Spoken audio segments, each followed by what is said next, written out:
네, 안녕하세요. 매일 아침 빠르게 만드는 미국 주식과 테슬라 소식 트라운 TV입니다. 어제 일론이 충격적인 발표를 했습니다. 그렇게 아껴왔던 스페이스 X를 상장하겠다라고 선언을 했어요. 이에 대한 이유와 그 영향 같이 알아보도록 하겠고요. 어제 금리 인하가 있었죠. 이러면서 다우지수는 신고가를 경신했는데 나스닥은 어땠을까요? 오늘도 인사이트 가득한 소식들이 많으니까 시청하시기 앞서 구독과 좋아요 알람 설정 꼭 눌러주시기 바라겠습니다. 간밤 미국장 현황 살펴보고 가도록 하겠습니다. 다우지수가 무려 1.34%나 상승을 보이면서 신고가를 경신했어요. 자, 하지만 나스닥은 그러하지 못했습니다. 그리고 금리 인하에 민감한 중소형주들 오늘도 어제와 같이 큰 상승을 보여주었어요. 자, 어제 미국 FOMC 회의가 있었죠. 역시나 예상대로 금리 인하가 단행이 되었습니다. 연준은 올해 들어서 9월 달부터 세 차례 연속 금리 인하를 실시를 했습니다. 물론 연준 위원들 간 이견이 있었지만 파월 연주장의 금리 인하에 대한 의지가 강했던 것 같아요. 자, 이에 따라서 나스닥이 신고가를 경신을 한 것이 아니라 다우지수가 신고가를 경신을 했습니다. 다우지수 오늘 무려 1.34%나 상승을 보여주었어요. 역시나 금리 인하에 대한 그 효과를 톡톡히 봤다라고 볼 수 있겠고요. 하지만 나스닥은 그러하지 못했습니다. 0.26% 하락을 보여주면서 다우와 상반된 모습을 보여주었는데 아직 신고가를 경신하지 못한 모습이죠. 나스닥 하락 이면에는 오라클이 있었습니다. 오픈 AI와 AI 동맹이라고 볼 수 있겠죠. 마이크로소프트, 아마존, 구글과 같이 클라우딩 컴퓨터 사업을 진행을 하고 있습니다. 오늘 무려 주가가 11% 가까이 빠졌어요. 오라클의 주가 하락 이유는 전일에 발표되었던 실적이 시장 예상치에 미치지 못했기 때문입니다. 2분기 매출이 160억 6천만 불을 기록을 했는데 예상치가 162억 불 수준이었어요. 가뜩이나 AI 버블론이 득세하고 있는 가운데 AI 기업에 대한 투자자들의 눈높이가 굉장히 높아진 상황에서 예상치를 만족시켜주지 못했다라는 것은 큰 실망감을 불러왔겠죠. 대표적인 AI 기업인 오라클이 어닝 쇼크를 발표하자 이게 다른 AI 기업들로 번졌어요. 그러면서 마이크로소프트와 메타 최근에 주가가 굉장히 약하죠. 이 두 개 기업을 제외하고 나머지 AI 기업들에 있어서 하락이 발생을 했습니다. 자, 만약 오라클이 좋은 실적을 발표했으면 여기에 보이는 중소형주들이나 다우 관련된 주식들처럼 밝은 녹색불이 들어올 법했는데 오라클이 이를 방해했다라고 볼 수 있겠습니다. 자, 어쨌든 오라클의 주가 하락이 컸는데요. 그 하락 이면에는 수익성이 악화될 수 있다라는 전망 역시 한몫을 했습니다. 자, 현재 AI 사업에 있어서 치킨 게임이 벌어지고 있다고 볼 수 있겠죠. 누가 더욱더 크게 그리고 빠르게 투자를 단행을 해서 누가 시장을 선점할 것인지 이 여부가 중요하다고 볼 수 있겠는데요. 오라클의 전분기 자본 지출이 120억 불에 달한다라고 밝혔는데 이는 전년 동기 대비 무려 40억 불, 그리고 애널리스트들의 예상치인 80억 불을 크게 웃도는 수치라고 볼 수 있겠습니다. 오라클은 연간 자본 지출 전망치를 기존 350억 불에서 500억 불로 상향 조정하기도 했는데요. 물론 시장 내 경쟁 우위 확보를 위해서 과감한 투자를 단행하는 건 나쁘지 않다라고 볼 수 있겠지만 분기 매출액이 160억 불 수준인데 거의 연간 자본 지출액이 연간 매출액에 달하는 그런 돈을 쏟아붓고 있기 때문에 역시나 어느 정도 우려가 있다라고 볼 수 있겠죠. 아무튼 오라클 쇼크로 인해서 현재 나스닥만이 신고가를 경신하고 있지 못한 상황이지만 다우지수가 신고가를 경신한 만큼 나스닥도 오라클 충격에서 벗어나서 앞으로 좀 더 좋은 모습 기대를 해보도록 하겠습니다. 오라클이 나스닥을 충격에 빠뜨린 가운데 테슬라도 금일 1% 하락한 446.89불로 마감을 했어요. 자, 하지만 테슬라는 오라클과는 전혀 다른 사업을 영위하고 있다고 볼 수 있겠죠. 오라클이 순수 AI 사업을 하고 있다라고 볼 수 있는데 테슬라는 피지컬 AI에 특화가 되어 있습니다. 자, 그리고 피지컬 AI 기술은 내년부터 크게 성장할 전망이 있는데요. 자, 그렇기 때문에 주가가 잘 버티고 있는 것 같아요. 자, 그리고 테슬라와 함께 크게 성장할 기업이 있으니 그게 바로 일론 머스크의 스페이스 X라고 볼 수 있겠죠. 테슬라 주주시라면 스페이스 X에도 관심이 많으실 텐데요. 최근에 국내 스타링크 서비스를 도입을 하고 있죠. 자, 이제는 국적기를 탔을 때 정말 빠른 속도의 스타링크 인터넷을 즐길 수 있을 것 같고요. 비행기를 넘어서서 스페이스 X의 스타링크 서비스는 이제 국내 가정에도 침투를 하려고 하고 있습니다. 우주로부터 연결되는 인터넷이기 때문에 그 어떤 오지에서도 인터넷을 쓸 수가 있겠는데요. 자, 이제 우리나라에서도 각 가정에서 스페이스 X의 스타링크를 이용해서 인터넷을 쓸 수 있게 되었어요. 자, 하지만 좀 비용은 비싼 것 같습니다.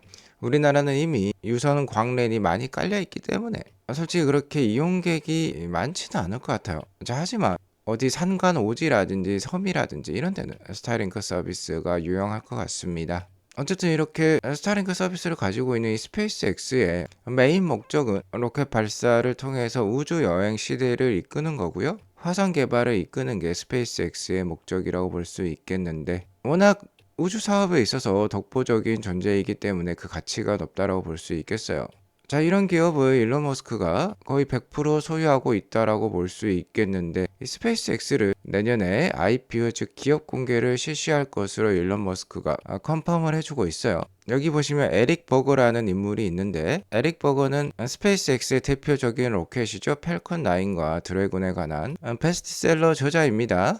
자, 이분께서 Here's why I think SpaceX is going public soon 이라는 표현을 썼는데요. 스페이스X가 곧 있으면 상장한다라는 뜻이 되겠죠. 이에 대해서 일론 머스크가 역시나 에릭이 정확하다라고 답변을 해주고 있어요. 상장을 한다는 뜻이겠죠. 그 컨펌이라고 보시면 되겠습니다. 아무래도 스페이스X의 기업 공개의 배경에는 역시나 막대한 자금이 필요하기 때문이라 볼 수 있겠죠. 대부분의 기업들이 상장하는 이유가 역시나 자금 조달 때문이라고 볼 수 있는데요. 스페이스X는 화성 개발을 넘어서서 이제 AI 기업으로 발돋움하려고 하고 있는 것 같아요. 그간 일론 머스크가 우주 공간이 데이터 센터를 건설하기 위해서는 최적의 장소다라고 많은 말을 해왔는데요. AI가 모든 걸 바꾸고 있는 것 같습니다. 스페이스X 즉 로켓 회사마저 AI 회사로 만들려고 하고 있어요.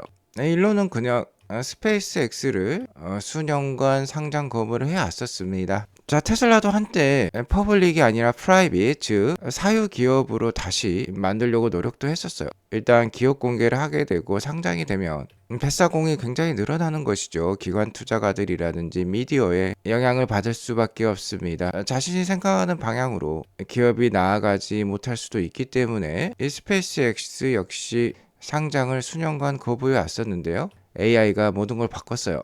자, 앞서 오라클의 사례에서도 봤듯이 AI 경쟁엔 천문학적인 투자가 필요합니다. 그리고 AI 경쟁에서 살아남는 빅테크만이 글로벌 최고의 기업이 될 수 있는데요.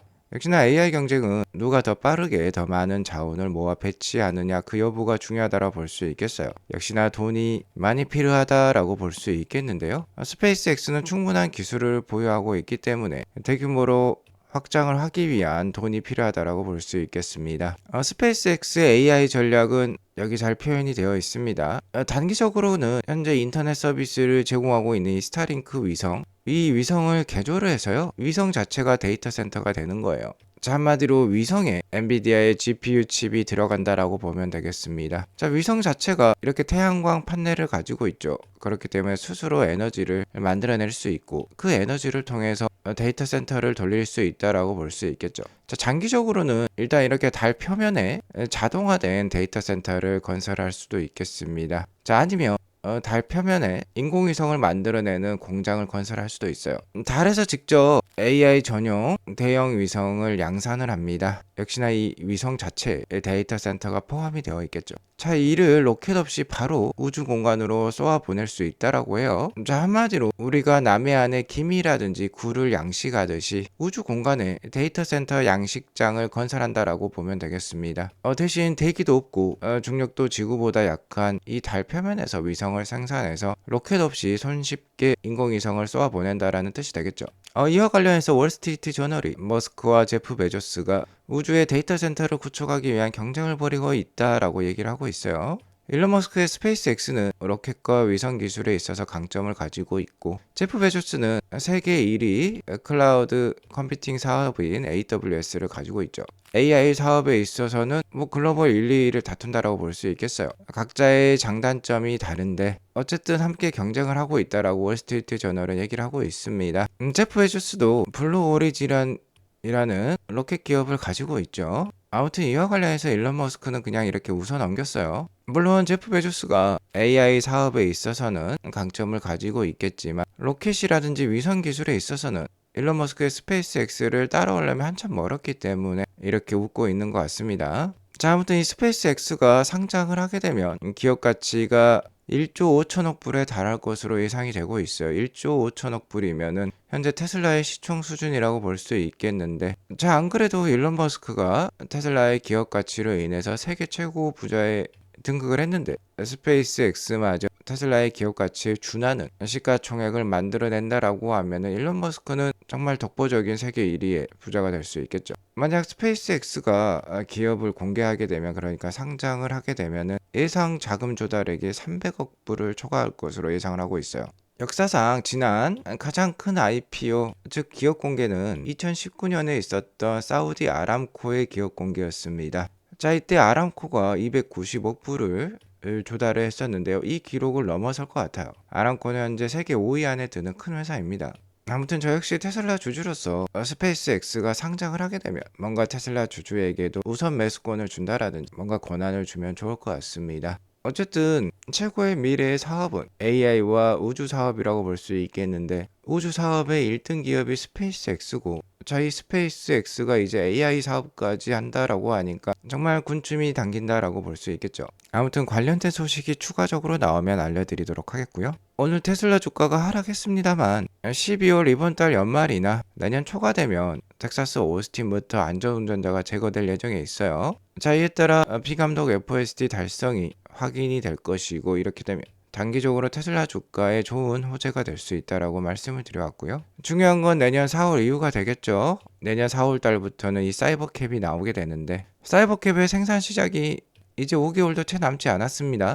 그러한 상황 속에서 테슬라는 현재 사이버캡 대량 양산 관련 32개 직종에 대한 채용을 진행 중에 있어요. 여기 보시면은 프로덕션 슈퍼바이저, 엔지니어, 슈퍼바이저 이런 말들이 많이 적혀 있는데 역시 대량 양산과 관련된 직종이라고 보시면 되겠습니다. 현재 우리나라에서도 이 사이버캡이 사용한 FSD 소프트웨어를 체험을 해볼 수 있는 상황이죠. 모델 S와 X에서 FSD를 사용해 볼 수 있는데요. 어떤 한 테슬라 모델 X인 것 같습니다. 모델 X 차주께서 술을 드셨나 봐요. 그래서 대리기사를 불렀는데 대리기사분께 FSD를 체험해 보실래요? 라고 물으니까 사용해 보겠다라고 하신 것 같습니다. 자, 주차장에서 주차장까지 FSD로만 운전을 한 것 같아요. 그러자 대리기사님이 신비한 체험을 했네요. 이제 우리가 할 일이 없네요. 이거 돈을 받아야 하는지 모르겠네요. 라고 얘기를 하고 있습니다. 자, 이제 곧 이런 세상이 와요. 택시라든지 우버라든지 대리기사님에게는 좀 미안한 말씀입니다만 정말 이제 할 일이 없어질 수도 있습니다. 그러니까 이 사이버캡이 나오기 전에 테슬라 주식을 많이 사놓을 필요가 있을 것 같아요. 테슬라 소식을 또 하나 전달을 해드리자라고 하면은 현재 미국 내 전기차 충전 표준은 테슬라의 슈퍼차저인데요. 이제 BMW 전기차 소유자들도 테슬라 슈퍼차저를 이용할 수 있다라고 합니다. 테슬라 슈퍼차저는 북미 전역에 걸쳐 2,000개 이상의 충전소에 25,000개의 충전기를 이미 설치를 했다라고 해요. 북미 충전 표준 방식이 테슬라의 방식이 됐듯이 이 사이버캡이 나오게 되면 북미 표준 자율주행 기술도 테슬라 FSD가 될 가능성이 높습니다. 자, 그렇기 때문에 뭔가 단기 약재에 따른 테슬라 주가 하락이 나온다라고 하면 매수 찬스로 삼으실 필요가 있을 것 같아요. 오늘 이것으로 방송을 마치겠습니다. 오늘 방송이 도움이 되었으면 구독과 좋아요 알람 설정 꼭 눌러주세요. 행복한 하루 보내시기 바라겠습니다. 감사합니다.